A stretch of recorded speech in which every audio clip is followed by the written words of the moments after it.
Xomeiniy qat'iy chiqdi. Mudofaa emas, tezkor zarba strategiyasi bu yangi bosqichmi?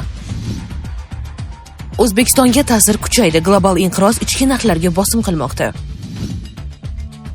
Isroil xavfsizlik ortidan emas, hudud ortidan quvmoqda. Fidan.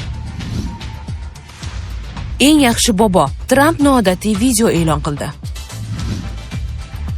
Amerikaliklar sotqin. Eron Hormuz bo'g'ozini nega yana yopganini sababini aytdi. AQSh Lotin Amerikasiga yondashuvini o'zgartirmasa, mintaqada qo'zg'olon bo'lishi mumkin. Gustavo Petro. 9-sayyora iziga tushildi. Insoniyat yangi sayyorani topish arafasida. Xomeiniy qat'iy chiqdi. Mudofaa emas, tezkor zarba strategiyasi bu yangi bosqichmi? Eron oliy rahbari Mujtabo Xomeiniy mamlakat armiyasi kuni munosabati bilan yo'llagan tabrigida Eron dengiz floti har qanday tahdidlarga qarshi qat'iy javob berishga tayyor ekanini bildirdi. IRNA agentligi xabariga ko'ra, tabrik matnida Eron qurolli kuchlari, xususan dengiz floti salohiyati yuqori baholanib, mamlakat xavfsizligini ta'minlash yo'lidagi yangi vazifalar belgilab berilgan.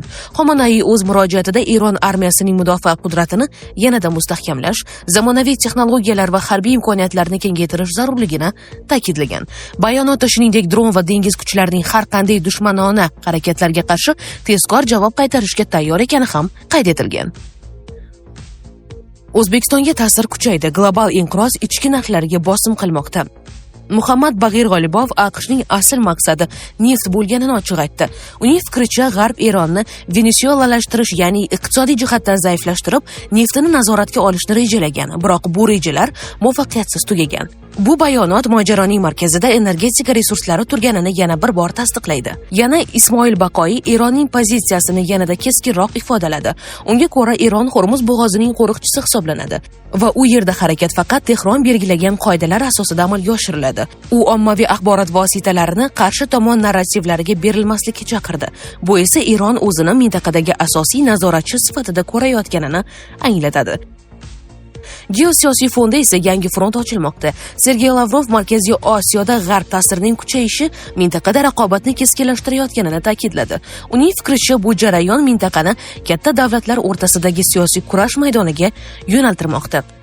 Yevropa esa mojaroning boshqa tomonida turibdi.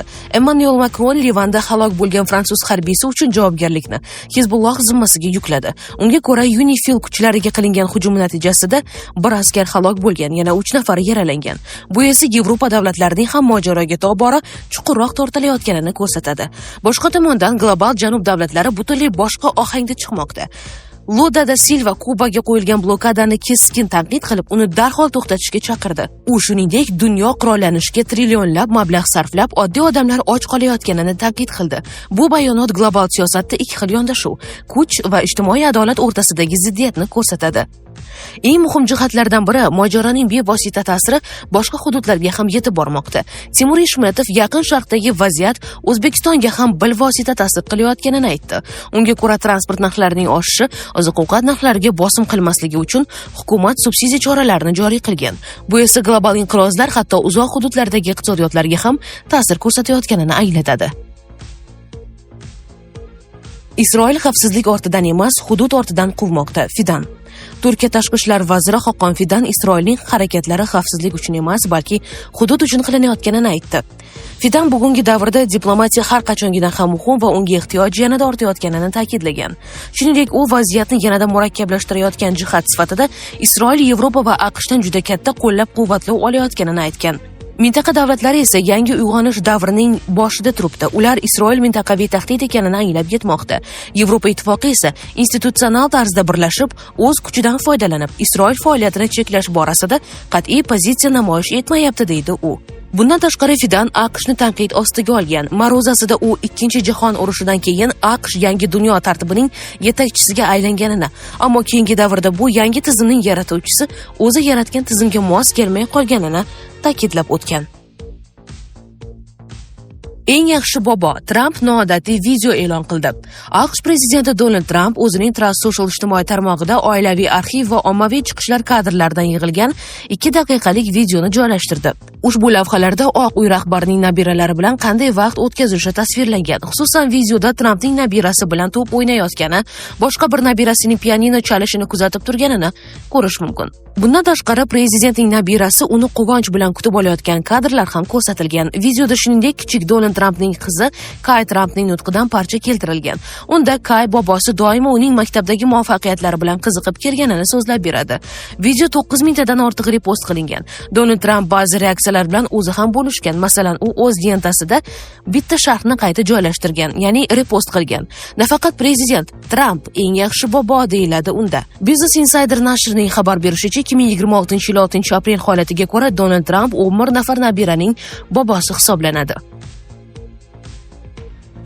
Amerikaliklar sotqin. Eron Hormuz bo'g'ozini nega yana yopganini sababini aytdi. Eron AQSh tomonidan dengiz blokadasi davom ettirilayotgani sababli Hormuz bo'g'ozi qayta yopilganini e'lon qildi. Bu haqda IRNA xabar bergan. Xatam al-Anbiya markaziy qo'mondonligi rasmiy vakili AQSh tomonidan dengiz blokadasi davom etayotgani munosabati bilan Hormuz bo'g'ozi qayta yopilganini ma'lum qilgan. Eron Islom Respublikasi avval erishilgan kelishuvlarga amal qilgan holda va xayrixohlik ko'rsatib, Hormuz bo'g'ozi orqali cheklangan miqdordagi neft va savdo kemalarini nazorat ostida o'tkazishga rozilik bergandi. Biroq amerikaliklar yana bir bor sotqinlik ko'rsatib, blokada niqobi ostida qaroqchilik va dengiz talonchiligini davom ettirmoqdalar. Shu munosabat bilan Hormuz bo'g'ozi ustidan nazorat avvalgi holatiga qaytarildi va ushbu strategik suv yo'li Eron qurolli kuchlarining qattiq boshqaruvi va nazorati ostida qolmoqda, deyiladi qo'mondonlik vakili. Markaziy qo'mondonlik vakili shuningdek AQSh Erondan chiqayotgan va Eronga ketayotgan barcha kemalar uchun kema qatnovi erkinligini to'liq tiklamaguncha Hormuz bo'g'ozidagi vaziyat qat'iy nazorat ostida va avvalgi tartibda qolishini ta'kidlagan. AQSh Lotin Amerikasiga yondashuvini o'zgartirmasa, mintaqada qo'zg'olon bo'lishi mumkin. Gustavo Petro.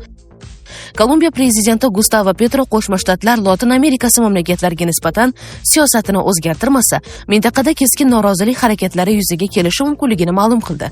Ispaniyaning El País nashriga bergan intervyusida Petro AQSh tomonidan qo'llanilayotgan ayrim sanksiya va moliyaviy bosim mexanizmlarini tanqid qildi. Uning ta'kidlashicha, dastlab giyohvand moddalar savdosiga qarshi kurash vositasi sifatida yaratilgan choralar keyinchalik siyosiy ta'sir o'tkazish vositasiga aylangan. Kolumbiya rahbarining fikricha, bunday mexanizmlar mustaqil siyosiy pozitsiyaga ega davlatlar va rahbarlarga nisbatan bosim sifatida ishlatilmoqda. U ayrim davlat yetakchilariga nisbatan xalqaro bosim usullarini misol qilib keltirgan. Petro tarixiy qiyos keltirar ekan, tashqi bosim va bir yoqlama siyosat o'tmishda ham qarshilik va isyonlarga sabab bo'lganini eslatdi. Uning so'zlariga ko'ra, agar Washington Lotin Amerikasi bilan munosabatlarda tenglik, hurmat va hamkorlik tamoyillariga o'tmasa, shunga o'xshash jarayonlar yana takrorlanishi mumkin. Shu bilan birga Kolumbiya prezidenti AQSh bilan aloqalarni uzish tarafdori emasligini, aksincha o'zaro manfaatli va teng sheriklik asosidagi hamkorlikni yoqlashini ta'kidlagan. 9-sayyora iziga tushildi. Insoniyat yangi sayyorani topish arafasida. Pluton 2006-yilda sayyora maqomini yo'qotganidan buyon insoniyat Quyosh tizimida 8 ta sayyoradan iborat mahallada yashamoqda. Biroq ayrim olimlar hali ham sirli 9-sayyora mavjudligiga ishonadi. Ilm-fan endi esa juda kuchli yangi teleskop yordamida uni topish arafasida turibdi. Chili shimolidagi tog' tepasiga qurilgan Vera Rubin rasadxonasi 2025-yil iyun oyida ish boshladi. Uning asosiy maqsadi koinotni kuzatish usulini tubdan o'zgartirish. Bu rasadxona nafaqat uzoq galaktikalarni, balki Quyosh tizimining tuzilishini ham yaxshiroq tushunishga yordam berishi kutilmoqda. 9-sayyora mavjudligi haqidagi fikrlar 2016-yildan buyon olimlar orasida katta bahs va qiziqish uyg'otib keladi. O'sha yili AQShdagi Kaliforniya texnologiya institutidan astronomlar Konstantin Batygin va Michael Brown Quyosh tizimining tashqi qismida Yerga qaraganda taxminan 10 baravar katta sayyora bo'lishi mumkinligini ilgari surgan. Olimlar Neptundan tashqaridagi Kuiper kamari, ya'ni Quyosh tizimining tashqi muzli halqasida joylashgan muzli jismlar, trans-Neptun obyektlar harakatlarini kuzatib, ularning yo'llari g'ayrioddiy ekanini aniqlagan. Ularning orbitasi egilgan va cho'zilgan bo'lib, bu faqat katta massali noma'lum sayyora tortishish kuchi bilan tushuntirilishi mumkin degan fikrni kuchaytirdi. Agar 9-sayyora bo'lmasa, biz fazodagi ko'plab g'alati hodisalarni tushuntira olmaymiz, deydi Michael Brown. Sizga yetkazmoqchi bo'lganlarimiz hozircha mana shulardan iborat edi. Dunyo yangiliklaridan uzoqlashmang. Salomat bo'ling.